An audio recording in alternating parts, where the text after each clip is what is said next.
ಸಮುದ್ರದ ಆಳದಲ್ಲಿ ಮೋದಿ ನವಿಲುಗರಿ ನೆಟ್ಟರೆ ಚಿಗುರುತ್ತಾ ಎನ್ನೋ ಖರ್ಗೆ ಹೇಳಿಕೆಗೆ ಮಾಜಿ ಮುಖ್ಯಮಂತ್ರಿ ಜಗದೀಶ್ ಶೆಟ್ಟರ್ ಟಾಂಗ್ ಕೊಟ್ಟಿದ್ದಾರೆ. ಹುಬ್ಬಳ್ಳಿಯಲ್ಲಿ ಸುದ್ದಿಗಾರರೊಂದಿಗೆ ಮಾತನಾಡಿದ ಅವರು, ಮಲ್ಲಿಕಾರ್ಜುನ ಖರ್ಗೆ ಅವರ ಟೀಕೆಗೆ ಅರ್ಥವೇ ಇಲ್ಲ. ನಮ್ಮ ಧರ್ಮ, ಸಂಸ್ಕೃತಿ, ಪರಂಪರೆಯನ್ನು ಉಳಿಸುವ ಕೆಲಸವನ್ನು ಮೋದಿ ಮಾಡುತ್ತಿದ್ದಾರೆ. ಇಡೀ ದೇಶ ಆರಾಧನೆ ಮಾಡುವ ಪವಿತ್ರ ಸ್ಥಳಗಳನ್ನು ಅಭಿವೃದ್ಧಿ ಮಾಡುತ್ತಿದ್ದಾರೆ ಎಂದರು. ರಾಜ್ಯಸಭಾ ಚುನಾವಣೆಯಲ್ಲಿ ಅಡ್ಡ ಮತದಾನ ವಿಚಾರಕ್ಕೆ ಪ್ರತಿಕ್ರಿಯೆ ನೀಡಿದ ಶೆಟ್ಟರ್, ಚುನಾವಣಾ ಫಲಿತಾಂಶದ ನಂತರ ಅದು ಗೊತ್ತಾಗುತ್ತದೆ. ಯಾರು ಅಡ್ಡ ಮತದಾನ ಮಾಡಿದ್ದಾರೆ ಅನ್ನೋದು ತಿಳಿಯುತ್ತದೆ. ಫಲಿತಾಂಶ ಬರೋವರೆಗೂ ಏನು ಹೇಳೋಕೆ ಆಗುವುದಿಲ್ಲ. ಕುದುರೆ ವ್ಯಾಪಾರ ಏನೋ ನನಗೂ ಗೊತ್ತಿಲ್ಲ ಎಂದರು. ಇನ್ನು ಕಳಸಾ ಬಂಡೂರಿ ಯೋಜನೆ ವಿಳಂಬ ವಿಚಾರಕ್ಕೆ ಮಾತನಾಡಿದ ಅವರು, ಮನೋಹರ್ ಪರಿಕರ್ ಸಿಎಂ ಇದ್ದಾಗ ಯೋಜನೆ ಅನುಷ್ಠಾನಕ್ಕೆ ಪ್ರಯತ್ನಿಸಿದೆ. ಮನೋಹರ್ ಪರಿಕರ್ ಮನವೊಲಿಕೆ ಸಹ ಆಗಿತ್ತು. ಆದ್ರೆ ಆ ವೇಳೆ ಗೋವಾ ಕಾಂಗ್ರೆಸ್ನವರೇ ವಿರೋಧ ಮಾಡಿದರು ಎಂದರು. ನೋಡ್ರಿ, ಮೋದಿಜಿಯವರು ಬಂದ ಮೇಲೆ ನಮ್ಮ ದೇಶದ ಸಂಸ್ಕೃತಿ ಪರಂಪರೆ ಇದಾವೆ, ಧರ್ಮ ಪೀಠಗಳಿದ್ದಾವೆ, ಧಾರ್ಮಿಕ ಕೇಂದ್ರ ಅದನ್ನು ಇಂಪ್ರೂವ್ಮೆಂಟ್ ಮಾಡುವಂಥದ್ದು ಮಹತ್ವ ತರುವಂಥ ಕೆಲಸವನ್ನು ಇವತ್ತು ಮೋದಿಜಿಯವರು ಮಾಡ್ತಾಯಿದ್ದಾರೆ. ಇಡೀ ದೇಶದ ಆರ್ಥಿಕ ಪ್ರಗತಿ ಒಂದು ಕಡೆ, ಮೂಲಭೂತ ಸೌಕರ್ಯ ಒಂದು ಕಡೆ, ಅದ್ರ ಜೊತೆಗೆ ನಮ್ಮ ಧಾರ್ಮಿಕ ಕೇಂದ್ರ ಬಿಂದು ಅದಲ್ಲ ಅದನ್ನು ಇಂಪ್ರೂವ್ಮೆಂಟ್ ಮಾಡುವಂಥದ್ದು. ಈಗ ದ್ವಾರಕೆಗೆ ಒಂದು ಮಹತ್ವ, ಅದು ಮೊದಲಿಂದ ನೋಡ್ಕೊತಾರೆ ಜನ, ಕೃಷ್ಣನ ದ್ವಾರಕೆ ಅಂತೇಳಿ.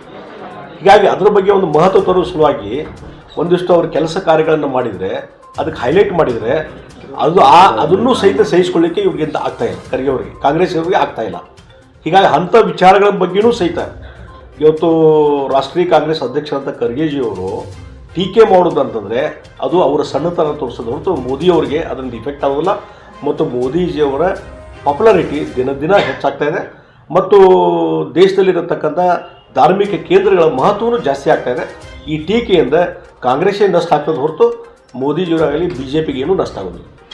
ಸರ್, ಇವರು ನಿರ್ಮಲಾ ಸೀತಾರಾಮನ್ ಅವರು ಮತ್ತು ಇವರು ಜಯಶಂಕರ್ ಅವರು ಸ್ಪರ್ಧೆ ಮಾಡ್ತಾರೆ, ಅದು ಕರ್ನಾಟಕದಲ್ಲ. ಇದೆಲ್ಲ ಮಾಧ್ಯಮದಲ್ಲಿ ಚರ್ಚೆ ಆಗ್ತಾ ಇದೆ. ಹೀಗಾಗಿ ಕೆಲವು ಕೇಂದ್ರ ಸಚಿವರು ರಾಜ್ಯಸಭಾ ಸದಸ್ಯರಾಗಿ ಸಚಿವರಾದಂಥವ್ರಿಗೆ ಮೊನ್ನೆ ರಾಜ್ಯಸಭಾ ಟಿಕೆಟ್ ಕೊಟ್ಟಿಲ್ಲ. ಈಗ ಅಂಥ ಸಂದರ್ಭದಲ್ಲಿ ಅವರು ಲೋಕಸಭೆಗೆ ಕಾಂಟೆಸ್ಟ್ ಮಾಡ್ತಾರೆ ಅನ್ನುವಂಥದ್ದು ಒಂದು ಸುದ್ದಿ ಸ್ಪ್ರೆಡ್ ಆಗಿದೆ. ಅದನ್ನು ವರಿಷ್ಠರು ಕೊನೆಗೆ ನಿರ್ಧಾರ ಮಾಡಬೇಕಾಗ್ತದೆ. ಈಗ ಅದ್ರ ಬಗ್ಗೆ ನನಗೆ ಅಧಿಕೃತವಾದ ಮಾಹಿತಿ ನನಗಿಲ್ಲ. ಇವತ್ತು ಆ ರೀತಿ ಒಂದು ಸುದ್ದಿ ಇದೆ, ಕಾಂಟೆಸ್ಟ್ ಮಾಡ್ಬೋದು ಅಂತ ನನ್ನ ಅನಿಸಿಕೆ. ರಾಜ್ಯಸಭಾ ಚುನಾವಣೆಯಲ್ಲಿ ಕುದುರೆ ವ್ಯಾಪಾರ ಜೋರು, ಕುದುರೆ ವ್ಯಾಪಾರ ಎಲ್ಲೈತೋ ಏನಂತ ನನಗಂತೂ ಗೊತ್ತಿಲ್ಲ. ಅಲ್ಲ, BJP ಕೆಲವೊಬ್ಬರು MLAಗಳು ಕಾಂಗ್ರೆಸ್ ಸಪೋರ್ಟ್ ಮಾಡ್ತಾ ಇದ್ದಾರೆ ಅಂತೇಳಿ. ನೋಡ್ರಿ, ಈಗೆಲ್ಲ ಸಾಯಂಕಾಲ 5 ಗಂಟೆ ಒಳಗೆ ಗುರ್ತಾಗ್ತದೆ. ಒಂದು ವೋಟ್ ಕೇಳೋಕ್ಕೆ ಎಲ್ಲರೂ ಪ್ರಯತ್ನ ಮಾಡ್ತಾರೆ, ಮತ ಕೊಡ್ರಿ ಅಂತೇಳಿ. ಈಗ ಅದು ಕೇಳುವಂಥ ಡ್ಯೂಟಿ ಮಾಡಿದ್ರೆ ಅದು ಕುದುರೆ ವ್ಯಾಪಾರ ಅಂತ ನಾ ತಿಳ್ಕೊಂಡೆ.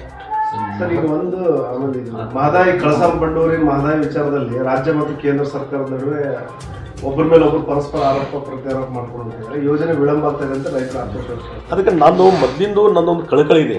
ನಾನು ಹಿಂದೆ ಕಳಸಾ ಬಂಡೂರಿ ಮಹದಾಯಿ ವಿಚಾರವಾಗಿ ಕಾನೂನು ರೀತಿ ಏನು ಹೋರಾಟ ಆಗಬೇಕು ಎಲ್ಲ ರಾಜ್ಯ ಸರ್ಕಾರ ಇದ್ದಾಗೂ ನಾನು ಅಡ್ವೈಸ್ ಮಾಡ್ಕೊಂಡ್ಬಂದಿದ್ದೆ ಮತ್ತು BJP ಸರ್ಕಾರ ಇದ್ದಾಗೂ ಹೇಳಿದ್ದೆ ನಾನು. ಮತ್ತು ಅದರ ಪ್ರಕಾರ ಆ ಟ್ರಿಬ್ಯುನಲ್ದಲ್ಲಿ ಇವತ್ತು ಒಂದು ಅವಾರ್ಡ್ ಆಗಿದೆ.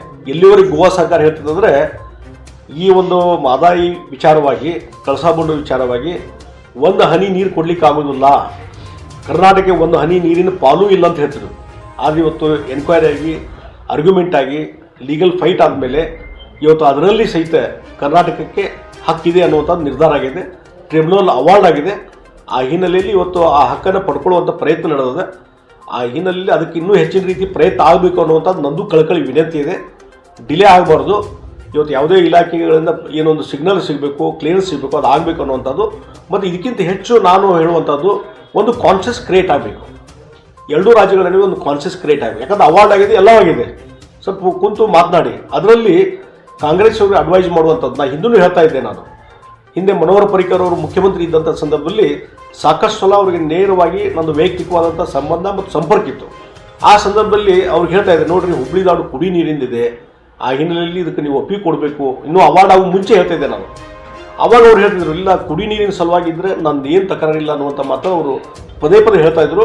ಅದಕ್ಕೆ ಪೂರಕವಾಗಿಯೂ ಸ್ಪಂದನ ಮಾಡಿದರು. ಮತ್ತು ಅವರು ಇದ್ದಾಗಲೇ ಒಂದಿಷ್ಟು ರಾಜಿ ಸಂಧಾನ ನಡೀತು. ಆದರೆ ಏನಾಗೈತಿ, ಅವ್ರು ಮನೋಹರ್ ಪರಿಕರ್ ಒಂದು ಸಲ ಹೇಳ್ತಿದ್ರು, ನೋಡಿರಿ, ನಾವೇನೋ ಒಂದು ಇದ್ರ ಬಗ್ಗೆ ಏನೋ ಒಂದು ಸಾಲ್ವ್ ಮಾಡ್ಬೇಕಂತಂದರೆ ಅಲ್ಲಿ ಗೋವಾದಲ್ಲಿರುವಂಥ ಕಾಂಗ್ರೆಸ್ನವರು ಅದಕ್ಕೆ ಅಡಗಾಲ ಹಾಕುವಂಥದ್ದು, ಹೋರಾಟ ಮಾಡುವಂಥದ್ದು ಮಾಡಿದ್ರಿಂದ ಸ್ವಲ್ಪ ಇದಕ್ಕೆ ತೊಂದರೆ ಆಗ್ತಾ ಇದೆ ಅನ್ನುವಂಥದ್ದು. ಅದಕ್ಕಾಗಿ ರಾಜಕಾರಣವನ್ನು ಹೊರತುಪಡಿಸಿ ಇವತ್ತು ಒಂದು ಕಾನ್ಸಿಯಸ್ ಕ್ರಿಯೇಟ್ ಮಾಡಿದರೆ ಡೆಫಿನೆಟ್ಲಿ ಇದಕ್ಕೆ ಸೊಲ್ಯೂಷನ್ ಇದೆ. ಆದಷ್ಟು ಬೇಗನೆ ಇದನ್ನು ಇತ್ಯರ್ಥ ಮಾಡಲಿಕ್ಕೆ ಮತ್ತು ಯಾವ್ಯಾವ ಡಿಪಾರ್ಟ್ಮೆಂಟಿಂದ ಕ್ಲಿಯರ್ ಸಿಗಬೇಕು ಅದನ್ನು ಮಾಡಲಿಕ್ಕೆ ನನ್ನ ಕಡೆಯಿಂದ ವೈಯಕ್ತಿಕವಾಗಿ ನಾನು ಪ್ರಯತ್ನ ಮಾಡ್ತೀನಿ. ಸುಬೇದಾರ್ ಕೇರ್ ಆಸ್ಪತ್ರೆ ಕಲಬುರಗಿ ನಗರದ ಸೇಡಂ ರಸ್ತೆಯಲ್ಲಿರುವ ಟ್ರಾಮಾ ಎಮರ್ಜೆನ್ಸಿ 24x7 ಸೇವೆ ಲಭ್ಯ.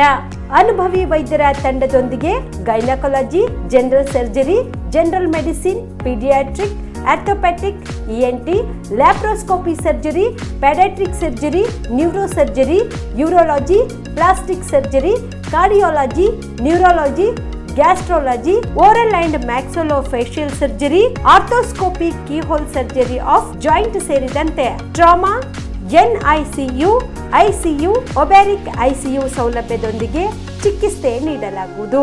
ಸುಬೇದಾರ್ ಕೇರ್ ಆಸ್ಪತ್ರೆಯಲ್ಲಿ ದಿನದ 24 ಗಂಟೆ ಎಮರ್ಜೆನ್ಸಿ ಚಿಕಿತ್ಸೆ ನೀಡಲಾಗುವುದು.